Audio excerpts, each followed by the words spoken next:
Good afternoon, ladies and gentlemen. I warmly welcome you to this special press briefing on the visit of Prime Minister to Poland. We have with us for the special briefing Secretary West in the Ministry of External Affairs, Shri Tanmay Lal. Also joining us on the dais is Additional Secretary in the Ministry of External Affairs, Shri Arun Kumar Sahu. With that, I invite Secretary West to make his opening remarks. Sir, over to you. Thank you, Randir. As all of you know, Prime Minister Shri Narendra Modi is completing his official visit to Poland, and he was here at the invitation of Prime Minister His Excellency Donald Tusk. The visit has been historic and very successful. Historic since this was after 45 years that an Indian Prime Minister was visiting Poland. And also this year marks the 70th anniversary of the establishment of diplomatic relations.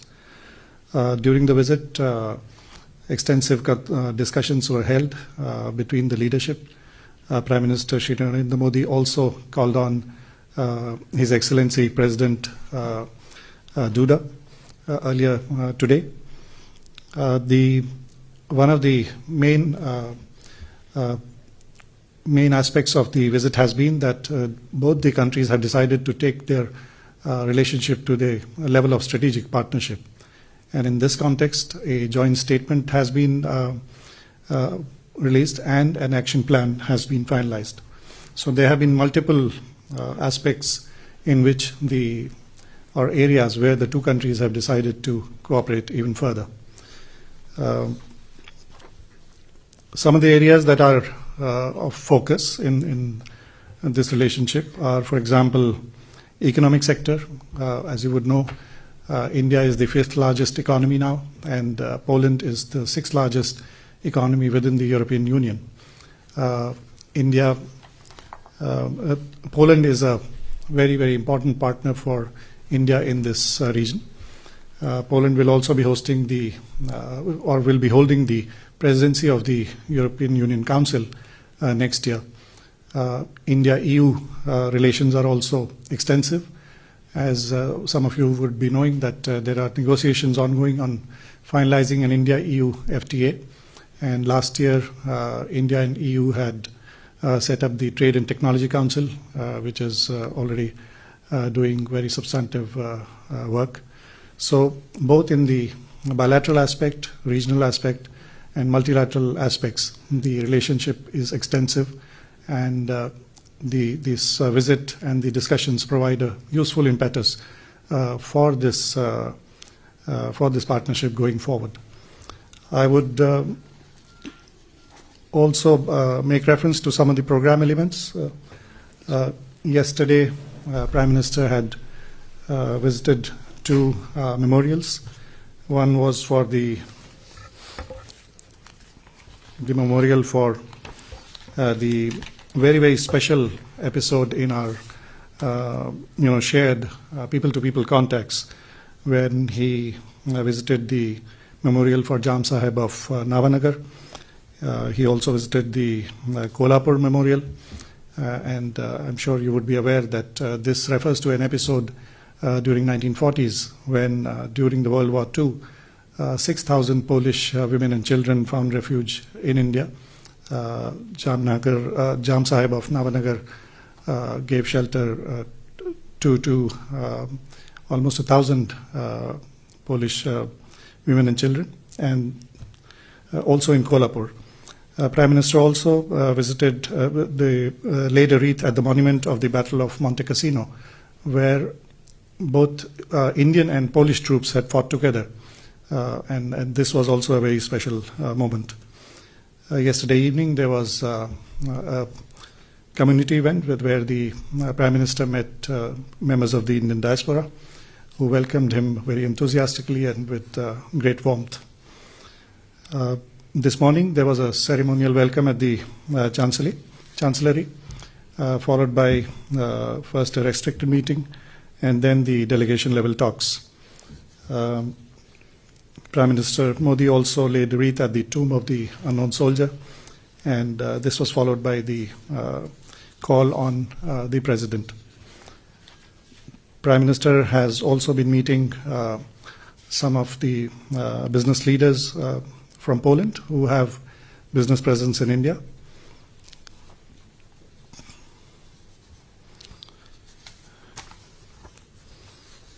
The action plan that has been agreed to focuses on various aspects of our cooperation. For instance, in the political dialogue and security cooperation, how to catalyze the trade and investment, areas like climate, energy, mining, science and technology, transport and connectivity, the fight against terrorism, cybersecurity, health, and people-to-people ties and cultural cooperation. These are the bilateral elements, and then there is reference to the India-EU relations.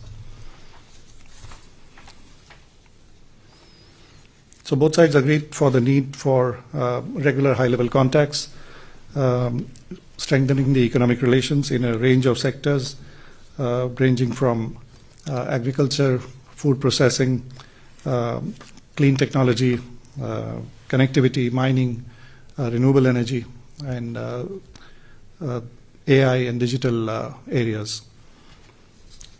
The importance of connectivity has been highlighted.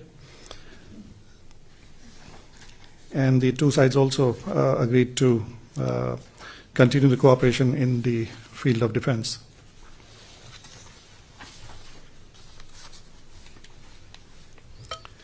Do we take questions? Social security. Yes, an important development was also that there has been an understanding reached to finalize a social security agreement, which will be of importance for the professionals that are working in each other's countries.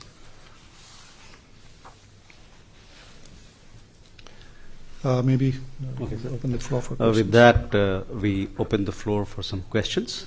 Please do identify yourself before you ask one. So can we start with Sahil? Sir, I'm Sahil Pandey from ANI News Agency. Regarding the social security agreement, any plan of action or roadmap in this regard?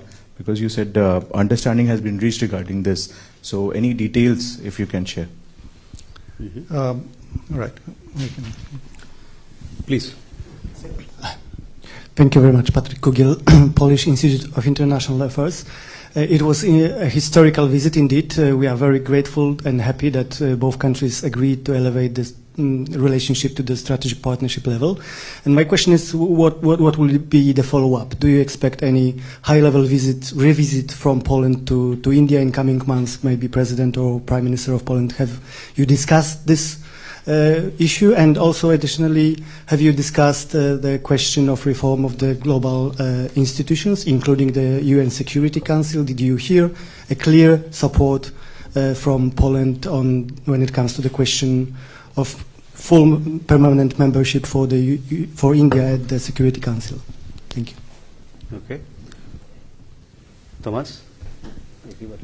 Yeah, Tomasz Augustyniak, Interia News. I'm Asia Pacific correspondent for Polish media. Well, I would like to join Patrick at asking this question about the high-level meetings and what sort of meetings are envisioned in the next several months. Whether there will be a meeting in November of the economic delegation, who would from the Polish side come to India, whether that's agreed, and then similar question regarding Mr. Tusk and Mr. Sikorski, and also President Duda's possible visits in the months to come. But the other question would be about the defense cooperation that you sir mentioned. What that would entail exactly, what sort of cooperation that would be, whether that would entail also space cooperation, whether there have been any talks about satellite launches, for example, for Poland from India. Thank you. Okay. Sir? Well, as I mentioned, there has been an understanding which has been reached on the social security agreement, And you'll have to wait for the agreement to be signed, and which we expect will be done in the coming short time. And that will really facilitate the the issues relating to the professionals working in each other's countries. UN reform is one of the issues that was discussed. This is an important issue for the global situation, and this was definitely discussed. I will not go into further details. High-level meetings, well, the series of high-level meetings have been continuing. It is not as if this was so, for example, this year alone, there have been interactions between our foreign ministers earlier in the year, in February, when External Affairs Minister had met Foreign Minister Sikorski at the Munich Security Conference. The Secretary of State for Foreign Affairs, Mr. Bartoszewski, had visited India. There have been other high-level contacts that have been ongoing. I think the then Foreign Minister Zbigniew Rau had visited India in 2022. So, if I could make it a little bit more precise regarding the meetings in the pipeline, so what will be the next high-level meeting that's actually being discussed right now? Yeah, so I was wanting to convey that there is a series of ongoing meetings. Also, in the context of the strategic partnership, it was agreed that the high-level meetings will continue. And we should expect a high-level visit in the coming months and the time forthcoming. Again, on defense, sorry. Prime Minister Modi, did he receive any invite to Poland for the next year? Are you aware? I will not like to go in more details. You will come to know when the meetings are announced and the other visits. On defense, we have a long-standing agreement, and there is a working group which meets. So the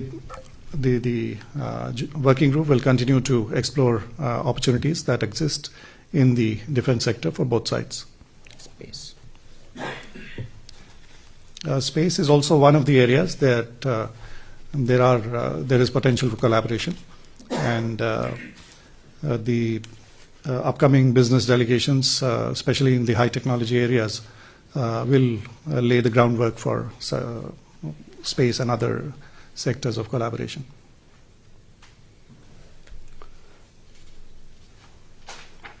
So Sahil again from ENI. Was there any discussion, and if you could share some details regarding the conflict which is happening in the neighborhood, was there any discussion regarding that? Any others? That's it, please. No. Yes, of course, there was discussion on the situation in Ukraine, and Prime Minister stressed the Indian consistent position on this. For example, the Prime Minister has said that there cannot be a solution on the battlefield, that only dialogue and diplomacy can lead to a peaceful resolution of the conflict, and that India stands ready to work with friends and other stakeholders to contribute to resolving the situation. And any loss of innocent lives is really a concern, and the conflict has aspects of concern for all of us. One more. Thomas, fast, because we also have to. I promise I'll be very quick. So in the bigger scheme of things, I think that would be for you, Jaiswalji. What is the most important takeaway and perhaps some surprise? And then what is the most important part of the relationship with Poland that you are just crafting right now? So surprise, takeaways, and the most important thing about the relationship. From Indian perspective, obviously. See, as I said, this was a historic visit, and the most visible outcome is the fact that both countries have decided to make this a strategic partnership. which really is not just words, but it means that there is an extensive engagement between the two sides on a whole range of issues, not only in the bilateral sense but also in the regional and international sense. I referred to the fact that if you look at the size of the economies of India and Poland now, India is the 5th largest economy, soon to become 3rd largest. Poland is the 6th largest economy, and again very dynamic and growing fast. If we look at the India-EU relations in this context, again there are many important aspects going on in terms of trade, investment agreements, critical technologies, etc. So this is a relationship which has very diverse elements, also in terms of the engagement on global issues, both at the United Nations and other multilateral contexts. So it's a very comprehensive partnership now, and it has matured to a strategic partnership, and there is full intention on both sides to take it forward in a more concrete sense in different areas that I enumerated earlier. Thank you. Thank you, sir. Ladies and gentlemen, with that we come to the close of this press briefing. Stay tuned for further updates from us. Thank you.